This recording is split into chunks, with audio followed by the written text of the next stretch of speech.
katika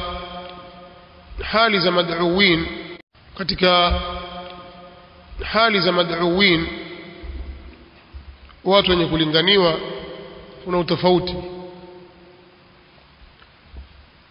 na tofauti zao zinakuja kwa kadiri ya ujinga walionao, ala kadri yani jahlihim, kwa kadiri ya ujinga wao, na hukumu inakuja baada ya hapo kumhukumu mtu. Lakini kitu cha msingi ni kwamba ni kufahamu kwamba watu katika ujinga mkubwa wa kufahamu ule Uislamu sahihi ni upi, na vitu hivi ni katika vitu vilivyoudhoofisha kwa kiasi kikubwa sana Uislamu. Uislamu umeingia katika miji kwa miaka mingi sana, pamoja na kwamba ulipita baadhi ya maeneo ukiwa umeletwa na walinganizi, lakini asilimia kubwa waliokuja nao hawakuwa watu wa kielimu, walikuwa ni waislamu tu wa kawaida, kufanya biashara na wengineo. Na hasa katika ukanda wetu huu Uislamu haukuja kama daula, tofauti na baadhi ya sehemu nyingine. Uislamu ulipoingia, Uislamu uliingia kama daula, imara islamia, kama vile Uislamu ulivyoingia Masri, ulivyoingia Libya, Tunisia. Uislamu uliingia siku nyingi katika miji ya Qayrawani waliokuwa na masahaba kule, kadhalika Algeria, kadhalika Morocco, Al-Maghrib, kadhalika Mauritania, kadhalika Mali na sehemu nyinginezo. Uislamu uliingia kama imara, ukaingia kwa njia ya utawala wa Kiislamu, kiasi ambacho walifanikiwa kuwabadilisha watu wake kutoka kwenye asili yao moja kwenda katika asili nyingine, kutoka katika lugha zao kwenda katika lugha nyingine. Mambo yalikujaribika baadaye, baada ya kuja wakoloni ndio mambo yakaharibikia, lakini hata lugha wakaacha lugha zao, zikawa kuna lugha ya Kiarabu ndio ambayo imetawala, ikawa ndio na mamlaka, yani ndio lugha rasmi. Watu walikuwa na lugha zao, Babaz, Barabira wale walikuwa na lugha zao, wengine wanazungumza Kihausa, wengine lugha nyinginezo, wengine wakizungumza lugha ya Kikipti kama wa Misri na wengineo. Lakini ulipokwenda Uislamu ikabadilika, ikawa kutokana na utawala wa muda mrefu na daula ya Kiislamu ikasimama kwa muda mrefu, ikawa Uislamu kule madhahiri yake yako wazi, na huku kwetu ilikuwa tofauti. Zilikuja baadhi ya familia na baadhi ya wafanyabiashara mapema kabisa, wakawa ni watu wamekuja tu ima kukimbia katika miji yao kwa sababu ya kuogopa watawala waovu kama ibn al-Julunda Said wa Suleiman, walipomkimbia Hajjaj bin Yusuf, wakaja katika mwambao wa Afrika Mashariki. Kwa hiyo hili limeleta athari kiasi ambacho ule Uislamu ule wa kimafunzo hasa haukuwepo mpaka walipokuja baadhi ya maulama, hasa kwenye karne ya 12 na 13 Hijiria, ndio ikaanza nashati ya ilmu katika baadhi ya miji. Elimu ikawa ni maftuh kwa watu wote, lakini huo Uislamu wenyewe ulipokuja nao ukaja na tarika ya tasawuf, kwa sababu asilimia kubwa ya mafunzo haya yalitoka sehemu za Hadramaut na hasa al-Alawiyun, wakawa wamekuja na Uislamu uliokuwa umebebwa na tasawuf, ikawa umeingia kwa watu na wao ndio wakawa walimu wa dini. Kwa muda mrefu yale mafunzo hasa ya kwamba haya mafunzo ya Mtume sallallahu alaihi wasallam yachukuliweje, ikawa jambo hili lina ugeni, halipo kusema kwa kiasi fulani, ikawa watu fulani tu ndio wanaonekana katika namna fulani. Nisirefushe maelezo kwa sababu nikianza kuyazungumzia haya na historia ilivyokuwa na ikoaje wa usufi ulikuwaje na uliingia vipi, kwa sababu pia watu wa Hadhramaut hawakuwa na usufi mpaka alipohamia Ahmad ibn Isa al-Muhajir ambaye vile vile ni katika Alawiyuna kutoka Iraq akaja Hadhramaut, mpaka zama za al-Faqih al-Muqaddam tasawufi ikawa imeshtadi mwaka 600 na kitu, lakini asili yake hawakuwa katika tasawuf, na haya yana uthibitisho vile vile. Sasa nataka kusema kwamba kwa huku kwetu ikawa ule Uislamu mwanzo kabisa ulikuja kwa afradi na jamaati ambazo makabila fulani, watu fulani wamekuja katika mji fulani katika njia ambayo si rasmi, yani ile ya ilmu na kutumwa wajumbe, hasa kama wajumbe walivyotumwa kwenda Yaman kufundisha dini, kama walivyokwenda Masri, kama walivyokwenda Tunis, kama walivyokwenda Sham, kama walivyokwenda Iraq na sehemu nyingine.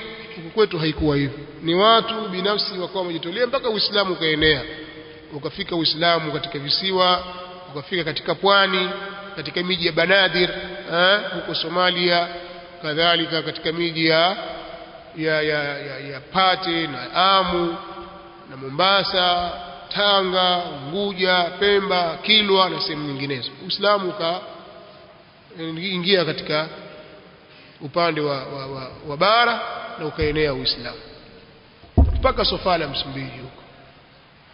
Almuhimu ni kwamba Uislamu ulikuja kwa njia hizo, lakini pia walikuja wasomi, lakini wasomi waliokuja walikuwa wasomi wa kiibadhi, walikuwa hasa katika utawala wa Kibu Said, walikuwa ndio mufti, ndio mashekhe kwa upande wa maibadhi.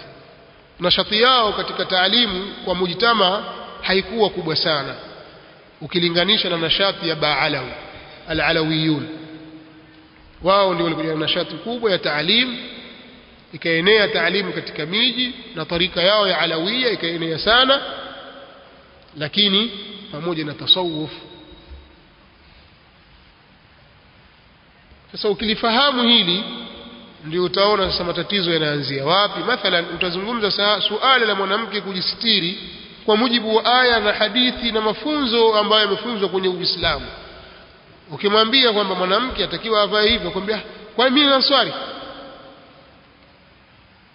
kwani mimi ni Ansari. Sasa mimi nilikuwa nataka labda aje shekhe katika upande huo wa tasawuf aeleze kwani mwanamke wa Kiislamu atakiwa avae vipi, au ile hijabu ya Kiislamu ikoje, hijabu ya Kiislamu ikoje. Maana huyu mfuasi wako asema mimi si Ansari, kwa mimi Ansari. Mwanamke atakiwa avae hijabu kwa ukamilifu wake, akwambia kwa mimi Ansari, mimi si Ansari. Kwa hiyo anaona iko huru maadamu yeye si Ansari, kama wanavyoita Ansari ni jina la taasisi, si madhehebu. Sasa wao wamechukulia, tutazungumza kwa lugha yao, mimi si Ansari. Kwa hiyo aona kwamba maadamu yeye si Ansari ni ruhusa kwake yeye kutoka akawa mabega wazi, kichwa wazi, akazurura mtaani, pengine kanga zake mbili na gauni lake na rinda lake, aona kwamba mimi si Ansari, kwa mimi Ansari. Yani aona kwamba ni halali kwake yeye kufanya hivyo kwa sababu yeye si Ansari. Mnifahamu nini? Kwa sababu wale wanaowafuata wanafanya taksiri katika kuwafahamisha mwanamke wa Kiislamu atakiwa avae vipi. Zamani kulikuwa na kuna mabaibui ya Kiswahili wanawake walikuwa wakiyavaa, haya jambo yale, lakini ilikuwa yakivaliwa katika munasabat. Kama atatoka atakuna safari kidogo, atavaa baibuli yake la Kiswahili. Kenda kwenye matanga, kwenda kwenye vitu gani, atavaa baibuli yake la Kiswahili. Lakini kwenye munasaba maalumu tu, si vazi kwamba hili ndio vazi la mwanamke alivae. Tumefahamu? Na wengine wakaishia kwamba kuvaa kanga mbili tu yatosha. Mwanamke anajifunika utaji, kanga mbili zatosha.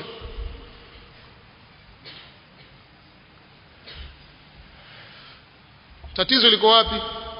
Tatizo wale waliowafikishia hawajawaambia kwamba Uislamu kwani ni upi. Na haya ni matatizo makubwa, si matatizo madogo. Kwa hiyo watu wanataka kujenga ukuta juu ya ule Uislamu wa sawa sawa uliofundishwa, ataka kujenga ukuta ili asifuate kwamba mimi si Ansari.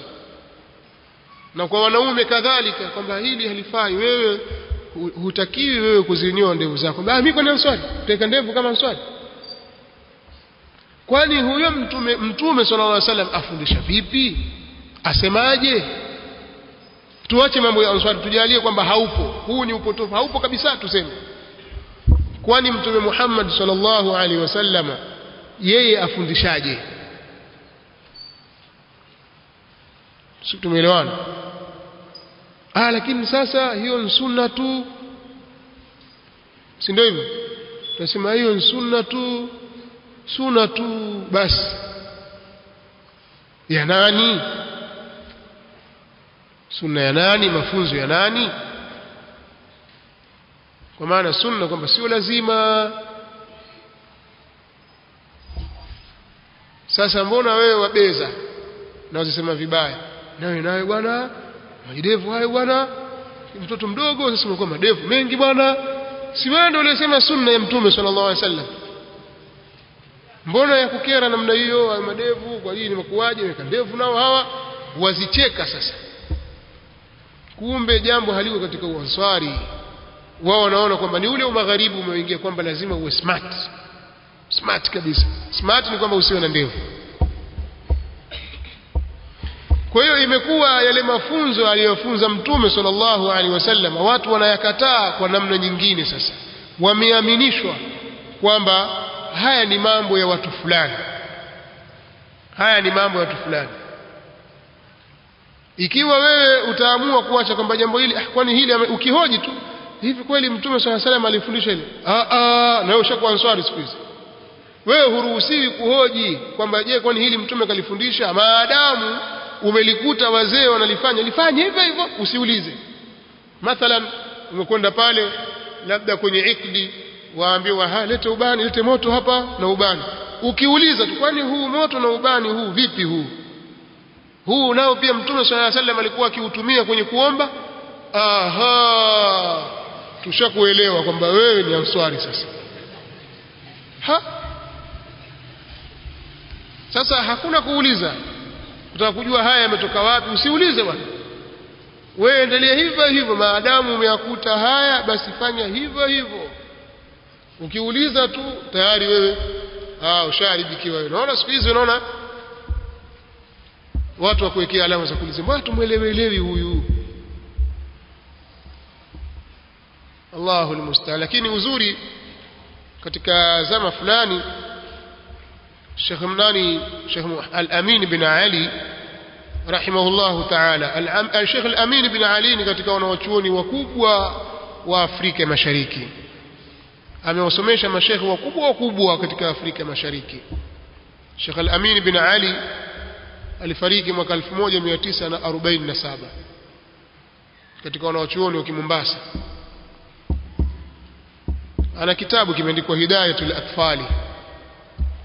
Atfal. Amekiandika mwenyewe sana, amekiandika kitabu hichi kwa ajili ya Madrasatul Ghazali kule Mombasa. Baba yake alikuwa ni mwanachuoni mkubwa, na huyu bwana aliwahi kuwa chief kadhi wa Kenya. Ni katika watu waliopaza sauti kwa kiwango fulani katika kupinga mambo mengi ya uzushi. Ndio ikaanza kupatikana nafuu, wakaja wakapatikana wanafunzi wake kama kina Sheikh Muhammad Qasim Al-Mazrui, wakaja wakapatikana Sheikh Abdullah Saleh Al-Farisi na wengineo. Kidogo ndio kaanza kupatikana muangaza katika baadhi ya mambo. Katika Hidayatul Atfal yasomeshwa katika madarisi hizi madarisi wanaisomesha Hidayatul Atfal, lakini wakikusomesha unakupata adhari kabisa. Huyu bwana alikuwa na mwelekeo wa Kiwahabi, huyu ana mwelekeo wa Kiansari huyu. Kwa mambo yake mengine yaache. Miongoni mwa mambo aliyoyataja kwamba ni uzushi, masala ya maatim, mambo ya matanga, kwamba haya hayapo. Hii ni katika niyaha, katika kuomboleza kusikofaa, akataja kwenye kitabu chake kile. Kadhalika masala ya kufuata jeneza kwa sauti, kwa tahlili na mengineyo, kwamba haya hayapo, ameyataja haya. Kadhalika mambo ya madufu na mengineyo ameyataja mule, kwamba haya hayamo. Kwa hiyo kidogo ikawa imepatikana wale wanaozungumza kwa sababu kuna mtu aliwatangulia na alikuwa ni mtu mzito, si mtu mdogo, kwa sababu amewasomesha mashekhe wakubwa katika mashekhe wao wa tarika ya Alawiyya, na aliwahi kuwa chief qadhi, na baada yake akawa chief qadhi ibn ammi yake, ibn akhi, mtoto ndugu yake, na baada yake akawa chief qadhi Sheikh Abdullah Saleh Farisi. Kidogo ikaonekana kuna mwamko fulani hivi watu kufahamu, lakini ulimwengu ulikuwa katika giza totoro kabisa na kufanya vitu ambavyo havipo. Muislamu lakini wakati huo ana matambiko, ukimkataza kwambia lakini sio Ansari, basi tambiko, mtu afanya tambiko alafu waambiwa sasa mimi, kwani Uislamu wasemaje? Wakubali haya? Kila watu na mila zao bwana. Kuna mila za Mwafrika, Waafrika wana mila zao, Waarabu pia wana mila zao. Allahul musta'an. Inahitaji darasa zaidi ya moja. Athari mbaya zilizoletwa na tasawuf katika mjtamaa wetu na duati hawa ambao wamefanya ihmali na mambo kama haya. Watu wakitambika miji bwana. Alhamdulillah, humu sidhani naona sasa hivi mambo yamekufa, lakini zamani katika miji mingine mpaka leo bado yanaendelea. Watu hutambika miji, wakaizingua miji kwa mazunguo. Yametoa wapi mambo haya? Kumbe ni ibada ya wenye kuabudu ng'ombe. Watu huzungusha ng'ombe katika miji, alafu wakisema kwamba wanaondoa nuksi katika miji na kuleta kheri, wakizungua miji. Haya ni mambo hayako katika Uislamu, lakini watu wameyafanya, na waliofanya waonekani watu wakubwa, na hata kama wengine hawafanyi lakini walikuwa wakiyakubali, wakiyapasisha, pengine yeye ndo akitia Fatiha kwa mambo yakianza, anasema hadhrat al-habib al-mustafa al-fatiha, kwa anayabariki, mambo yanafanyika. Kwa hiyo ukija ukisema mambo haya fulani alikuwepo bwana, fulani alikuwepo mwenyewe, mwanachuoni mkubwa, hata Azhari walikuwa wakimtambua huko, mbona hajasema kitu? Leo wewe, basi mambo yanakwenda namna hiyo. Nasallallahu al-afiyah wassalam. La tasalu an ashya, msiulize. Haya ni mambo yanahitaji darasa maalumu kabisa. Je, Uislamu ni upi? Maana ukishaambiwa hili mimi sio Ansari, sasa ule Uislamu ni upi?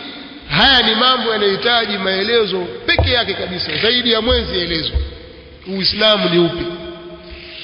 Kama ikiwa huu ni Ansari, sasa ule Uislamu ni upi?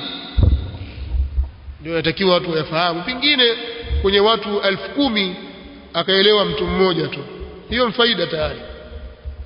Si lazima watu waelewe watu wote, kwamba wale wasikia kina hawajaelewa au watu hawataki tu, lakini akifahamu mmoja tu kwamba hili lilikuwa ni tatizo, yatosha. Baada ya miaka 10 akafahamu mwingine mmoja, basi tosha. Hiyo ndio uwezo mwisho wa juhudi yetu. Wama tawfiqi illa billah alayhi tawakkaltu wa ilayhi unib. Tatosha kwa leo. Subhanakallahumma wa bihamdik wa ashhadu an la ilaha illa anta astaghfiruka wa atubu ilayk. Katika